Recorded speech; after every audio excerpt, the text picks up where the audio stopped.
Hi, I'm Vanessa and I love bad Star Trek. I will be your date to the La Brea tar pit that is season 1 of Star Trek's Next Generation. Today, I will be talking to you about an episode called Skin of Evil. Just the skin. And the skin is wearing an exfoliating charcoal mask, the kind that pulls out all of your blackheads and kind of looks like a star chart afterwards. Which brings us back to Star Trek. Skin of Evil contains a death scene for one of the main characters, Tasha Yar, played by Denise Crosby. Denise thought her role was more scene dressing than a character that would grow or go anywhere. So she decided to leave after season 1. See this t-shirt? Also without meaning. Never been to Toledo. Not sure it exists. Is anybody really from Ohio? Really? Maybe it's just a conspiracy. Anyway, frankly, given that the only backstory that Tasha Yar has is running away from rape gangs as a child, I certainly understand her reasons for leaving, particularly since the other women in the main cast, both Deanna Troi and Beverly Crusher, don't do anything truly interesting until the last 2 seasons. An episode that centers around Troi, called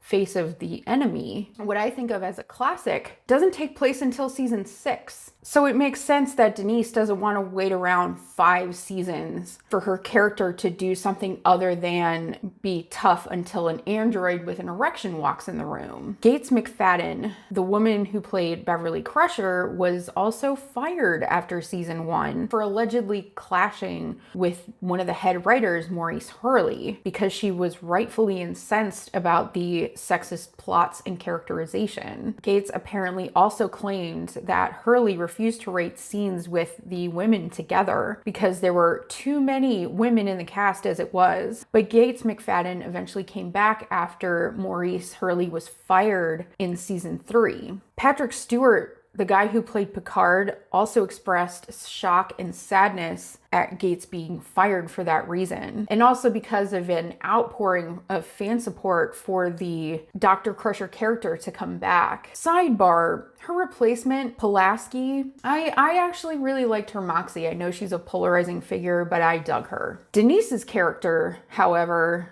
Tasha was to be completely killed off. And not like in Wrath of Khan, they didn't put Tasha in a Gucci sunglass case and then shoot her like a missile onto a planet where things magically grow back. She's gonna kick the bucket, buy the farm, lose the race, push up daisies, ride into the sunset, sleep with the fishes, count the worms, go to the glue factory, register as living challenged, pick turnips with a stepladder, ding dang diddly ding dong, die, die, die, die.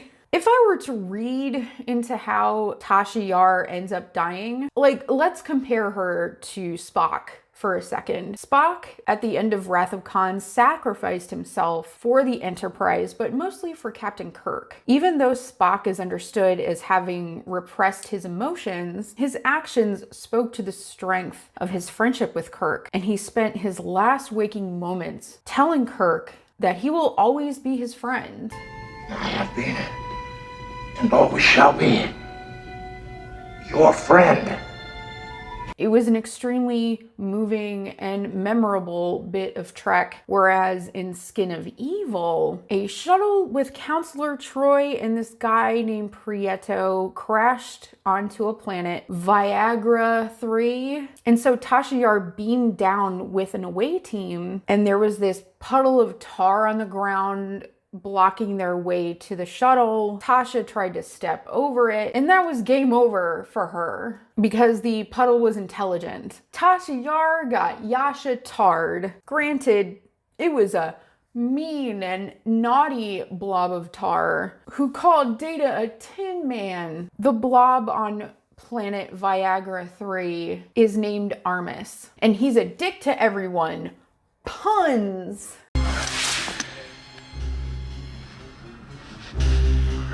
Don't help him. Seriously, when Armus's humanoid form rises out of the tar, it reminded me of the first day in a new apartment years and years ago when my shower got clogged and I reached down into the drain and I pulled out a huge 2-inch around, 6-inch long column of rancid hair, and it smelled like straight shit. So that, covered in tar, is what took out the security officer of the flagship of Starfleet. That's just so insulting. No touching speech as she's dying, no real lead up to it. They turned Tasha off like a porch light. But on the other hand, there is one of those 10-hour long loops of Tasha dying on YouTube, and I definitely recommend it if you're having like a bad day, just to see her go whoosh. But if, as a viewer, you desire for Tasha's death to mean anything, there's no need to suffer through watching a tar pit make her go whoosh across the stage and get a wine stain on her face, have Beverly hook up a car battery and zap her a few times before they give up and say she died from having the life sucked out of her, which is one of the more bizarre entries for cause of death, I'm sure. Just skip to the end where the bridge crew of the Enterprise is holding a memorial service on what looks like the Windows XP desktop background. That's only the first strange thing about this, because the other is the holographic recording of Tasha Yar that she made in case she was killed on duty, which in and of itself isn't necessarily unusual, but what Tasha says on the recording seems really recent, as if she recorded that statement earlier that day. Our worth. We are so much alike, you and I. Both warriors, orphans who found ourselves this family. I hope I met death with my eyes wide open. 12 hours earlier. Who is your first competitor? Science Officer Swenson. You will defeat him easily. You are favored in the ship's pool. You bet on me? A sure thing. Which brings me to my theory that the character in World, Tasha, was so sick and tired of being in charge of firing phasers and stuff, so she staged a suicide by deliberately sabotaging a shuttle so that it would crash on a planet with a mean tar man, and Tasha is just sipping a tartini in Toledo with all the red shirts instead of putting 2 weeks notice like a normal person, which honestly would make way more sense. Okay, that theory is stupid. How did they best this tar man and free Counselor Troy and the Prieto guy? The way to win a fight, the way to win any fight where someone's being an asshole, is to bore the shit out of them with your pop psychology interpretation of their personality. You have a great need. I need nothing. Liar. They won't give you what you want. And what is that? To break their spirit. You can't hide the emptiness from me. And the summation did strike a chord with Armis. The others. The ones who hurt you. Who left you alone, rejected. The ones who make you so angry. What do you know of them? Who is treated like this philosophical fulcrum of the episode when he's really just this whiny bully who's just a dick to be a dick. But he's also bitter, which causes him to lash out because he's apparently this discarded remnant of all that is terrible that his people left behind long ago. So he's got abandonment issues. And people's suffering is what he uses for amusement. But killing Tasha didn't do it for him, so he tried swallowing Riker in the pit or taking over Data's body to shoot a phaser at someone. But he's like a kid that's burned through all of his video games, and he is super bored. So Picard tries to pull a space dad thing after Riker's puked back up and says, sure, you can come with us because you'll just be alone again forever if you kill the Prieto and Counselor Troy. But after Troy and that other guy beam out of the shuttle finally and onto the Enterprise, Picard's like, never mind, you're stuck here. Ha ha ha. I'm not taking you anywhere.